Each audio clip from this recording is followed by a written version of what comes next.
গত একটি ভিডিওতে আপনাদেরকে বলেছিলাম ইলেকট্রনিক্সের বেসিক টু অ্যাডভান্স শেখার জন্য আমি পর্ব বাই পর্ব সাজিয়ে তারপরে আপনাদেরকে ভিডিও দেব। তো আজকে একটি পর্ব আমরা নির্বাচন করেছি। আজকে আমাদের প্রথম পর্ব। তো প্রথম পর্বতে আমরা জানবো ইলেকট্রনিক্সের একটি বিশেষ কম্পোনেন্ট নিয়ে, যে কম্পোনেন্ট না থাকলে আপনার ইলেকট্রনিক্স একদমই অসম্পূর্ণ, কারণ ইলেকট্রনিক্স কম্পোনেন্টের উপরে ডিপেন্ড করে তারপরে হয়। তো আমরা আজকে একটি কম্পোনেন্ট নির্বাচন করেছি, সেটি হচ্ছে যে রেজিস্টর। তো আজকে আমাদের প্রথম পর্বতে রেজিস্টর থেকে শুরু করব এবং আমরা ধীরে ধীরে যত কম্পোনেন্ট রয়েছে সবগুলো এক একটা পর্ব হিসেবে আমরা সাজাবো। তো সাজানোর পরে আমরা নেক্সটে আরো যে ইলেকট্রনিক্সের সোল্ডারিং থেকে শুরু করে মাল্টিমিটার থেকে শুরু করে যত ধরনের কাজ রয়েছে সবগুলো আমরা পর্ব থেকে পর্ব সাজিয়ে তারপর আমরা দেওয়ার চেষ্টা করব। তো আজকে আমাদের যে পর্বর যে বিষয়টা সেটি হচ্ছে রেজিস্টর। তো রেজিস্টরের বেসিক টু অ্যাডভান্স আমরা আজকে ভিডিওতে শিখবো। তো ভিডিও সম্পূর্ণ দেখবেন। যদি ভিডিও টেনে টেনে দেখেন তাহলে আশা করি আপনাদের বুঝতে কোনো সমস্যা হবে। তো আপনারা যদি ভিডিওটা সম্পূর্ণ দেখেন আশা করি আপনারা ইলেকট্রনিক্সের সবগুলো বিষয় কিন্তু আপনারা পর্ব বাই পর্ব আমার থেকে এভাবে শিখে নিতে পারবেন।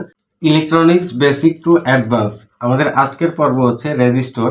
তো রেজিস্টরের বিষয়ে যেটা আমরা বলবো সেটা হচ্ছে যে রেজিস্টরের এখানে দুইটা ছবি দেখতে পাচ্ছেন। তো একটি এই যে রেজিস্টরটি দেখতে পাচ্ছেন এটি হচ্ছে যে টিএসটি রেজিস্টর, এবং এখানে যে রেজিস্টরটি দেখতে পাচ্ছেন এটি হচ্ছে এসএমডি রেজিস্টর। তো এই টিএসটি এসএমডি এগুলো কি সেটা মূলত আমরা নিচে যেই বিষয়গুলো রয়েছে এখান থেকে আমরা জানবো। তো আমরা প্রথমে দেখে নিব যে রেজিস্টর কি। রেজিস্টর মানে হচ্ছে রোধক, যেটা আমরা বাংলায় বলি রোধক। তো এই রোধক মানে হচ্ছে ইলেকট্রনের যেই চলাচল ওখানে বাধা প্রদান যে করে সে হচ্ছে রেজিস্টর, ঠিক আছে। তো রেজিস্টর হচ্ছে ইলেকট্রনের চলাচলে বাধা প্রদান করে বা ইলেকট্রনের যে ভোল্টেজ বা কারেন্ট ওটাকে সীমিত করে একটা রেজিস্ট্যান্সের মাধ্যমে সে এখানে কন্ট্রোল করে থাকে। তারপরে নাম্বার 2, রেজিস্টরের কাজ কি। তো রেজিস্টরের কাজ হচ্ছে মূলত ইলেকট্রনের চলাচলের মধ্যে বাধা সৃষ্টি করে ভোল্টেজ এবং কারেন্ট কমিয়ে সার্কিটে পরিমাণ মতো আপনার ভোল্টেজ এবং কারেন্ট প্রদান করে থাকে। তো এটা হচ্ছে রেজিস্টরের কাজ, ঠিক আছে। তো এগুলো সহজ। তো এরপর আমরা নিচে আসি। 3, কেন সার্কিটে রেজিস্টর ব্যবহার করতে হয়। তো সার্কিটে রেজিস্টর ব্যবহার করার কারণ হচ্ছে যে আমরা ইলেকট্রনিক্সের যে কোনো ডিভাইস দেখে থাকি, তো প্রত্যেকটা ডিভাইসের মধ্যে কিন্তু রেজিস্টরের কাজ রয়েছে এবং ভূমিকা রয়েছে। তো রেজিস্টর হচ্ছে মূলত যেহেতু বাধা প্রদান করে বা বিদ্যুৎকে সীমিত করে বা রোধক হিসেবে কাজ করে, তো সেটার কেন সার্কিটে রেজিস্টর ব্যবহার করতে হয় সেটা হচ্ছে যে ধরেন আপনি একটা বাল্ব জ্বালাবেন। তো এখন বাল্ব জ্বালানোর জন্য আপনি সরাসরি যদি এটা এসি কারেন্টে যদি লাইন দিয়ে দেন, অথবা আপনি যদি সরাসরি একটা ব্যাটারির সাথে কানেক্ট করে দেন, তাহলে কিন্তু আপনার সেই যে এলইডি সেটা কিন্তু নষ্ট হয়ে যাবে বা পুড়ে যাবে, সেটা কিন্তু জ্বলবে না। কারণ হচ্ছে আপনার এলইডিটা হতে পারে হয়তো 3 ভোল্টের হতে পারে, 5 ভোল্টের হতে পারে, 10 ভোল্টের হতে পারে আপনার এলইডি।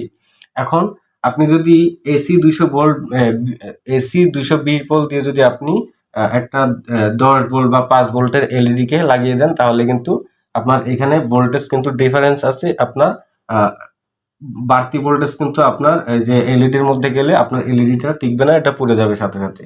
তো এই ক্ষেত্রে আপনার ওই যে এলইডি আছে সেটার জন্য রেজিস্টর প্রয়োজন, এবং রেজিস্টর কত মানের প্রয়োজন সেটা আমরা আস্তে আস্তে জানবো। রেজিস্টরের মান কিভাবে বের করতে হয় বা রেজিস্টর কত ভোল্টের জন্য কত মানের রেজিস্টর প্রয়োজন সেটা নির্বাচন কিভাবে করবেন সেগুলো আমরা আস্তে আস্তে জানবো। তো কেন সার্কিটে রেজিস্টর ব্যবহার করতে হয়, এটা হচ্ছে যে আমরা নির্দিষ্ট যে এলইডির যে নির্দিষ্ট ভোল্টেজটা রয়েছে, ভোল্টেজ ক্ষমতা রয়েছে, তো ওই ভোল্টেজ ক্ষমতা অনুযায়ী আমাদের রেজিস্টর ব্যবহার করতে হবে, এবং ব্যবহার করার মাধ্যমে আমরা ওই বাড়তি ভোল্টেজটাকে রেজিস্টরের মাধ্যমে বাধা প্রদান করে সেই ভোল্টেজটাকে কমাতে হবে এবং কমিয়ে এই পর্যাপ্ত পরিমাণ কারেন্ট পাস করতে হবে এলইডির মধ্যে। তাহলে কিন্তু এখানে ব্যালেন্স থাকবে এবং ওই ব্যালেন্সের কারণে এলইডিটা স্মুথ ভাবে চলবে, কোনো কাটবে না বা পুড়বে না। তারপরে 4 নম্বর আসি, বাস্তব উদাহরণ। ধরেন একটা এলইডিতে যদি সরাসরি ব্যাটারি লাগিয়ে দেন তাহলে কি হবে। তো সেটা কিন্তু আমি উপরে একটু আগে বলে দিলাম যে সরাসরি যদি একটি এলইডিতে ব্যাটারি লাগিয়ে দেন বা এসি কারেন্ট লাগিয়ে দেন তাহলে কি হবে, আপনার এই এলইডিটা পুড়ে যাবে অথবা নষ্ট হয়ে যাবে। কারণ হচ্ছে যে এখানে বাড়তি ভোল্টেজ আসতেছে, যে ভোল্টেজটা এলইডি সহ্য করতে পারবে না, কারণ এলইডির যে ধারণ ক্ষমতা এটার উপরে হচ্ছে যে আপনার সরাসরি ব্যাটারি বা সরাসরি এসি কারেন্ট। ঠিক আছে, তো এটা গেল। তো এবার আসি রেজিস্টর লাগালে কেন এলইডি বা অন্যান্য পার্টস নিরাপদে থাকে। এটা হচ্ছে রেজিস্টর মূলত আপনার যে বাধা প্রদান করে থাকে, বাধা প্রদান করার পরে যে রেজিস্ট্যান্সটা তৈরি হয়, তো ওই রেজিস্ট্যান্সের কারণে এলইডি বা অন্যান্য পার্টস নিরাপদে থাকে। এটাই হচ্ছে যে মূলত। তো আপনার প্রত্যেকটা বিষয়ে খেয়াল রাখতে হবে, রেজিস্টরের মূল কাজই হচ্ছে যে বাধা প্রদান করা বা বিদ্যুৎকে সীমিত করা। ঠিক আছে, তো আপনার সীমিত করার মাধ্যমে আপনার যতটুকু পরিমাণ কারেন্ট আপনার পরবর্তী কম্পোনেন্টে বা পরবর্তী আউটপুটে দরকার হবে, তো সেখানে উপরে ডিপেন্ড করে সেখানের উপরে ক্যালকুলেশন করে আপনাকে রেজিস্টর ব্যবহার করতে হবে, এবং রেজিস্টর আপনার সেই ভোল্টেজটাকে কমাবে বা সেই কারেন্টটাকে কমিয়ে তারপরে আপনার পরবর্তী যে কম্পোনেন্ট বা পরবর্তী যে আউটপুট হবে তার কাছে প্রদান করবে। ঠিক আছে, তো এরপরে 5 নম্বরে আসি, রেজিস্টরের কত প্রকার প্যাকেজ আছে এবং কি কি। রেজিস্টরের প্যাকেজ বলতে আমরা দুইটা প্যাকেজ হিসেবে রেজিস্টরকে দেখে থাকি। একটি হচ্ছে যে যে উপরে দেখতে পাচ্ছেন টিএসটি, যেটা হচ্ছে যে যেটার মিনিং হচ্ছে থ্রু হোল টেকনোলজি। তো এই যে আপনারা দেখতে পাচ্ছেন দুটি টার্মিনাল রয়েছে যে রেজিস্টরে, তো এই দুটি টার্মিনাল কিন্তু থ্রু হোল টেকনোলজি যে রেজিস্টরের যে সার্কিট রয়েছে বা যে রেজিস্টরের পিসিবি রয়েছে সেখানে কিন্তু বসাতে হবে। মানে হচ্ছে যে আপনার এই রেজিস্টরটা বসাতে হবে কিভাবে, দুইটা হোল থাকবে বা দুইটা ছিদ্র থাকবে, ওই ছিদ্রের মধ্যে আপনার এই রেজিস্টরের দুইটা টার্মিনাল আপনার বসাতে হবে। এবং রেজিস্টরের একটা জিনিস মাথায় রাখবেন, সেটা হচ্ছে রেজিস্টরে কিন্তু কোনো প্লাস মাইনাস থাকে না, রেজিস্টর কোনো পোলারিটি থাকে না, এটা নন পোলারিটি। আপনি রেজিস্টরকে আপনি যে কোনোভাবে ঘুরিয়ে লাগাতে পারেন, সমস্যা নেই। তো এরপরে আরেকটা রেজিস্টর এখানে দেখতে পাচ্ছেন, এটা 4 কোণা একটা রেজিস্টর, এখানে কোনো আপনার পিন টাইপের কোনো টার্মিনাল নেই। তো এটা হচ্ছে মূলত এসএমডি রেজিস্টর।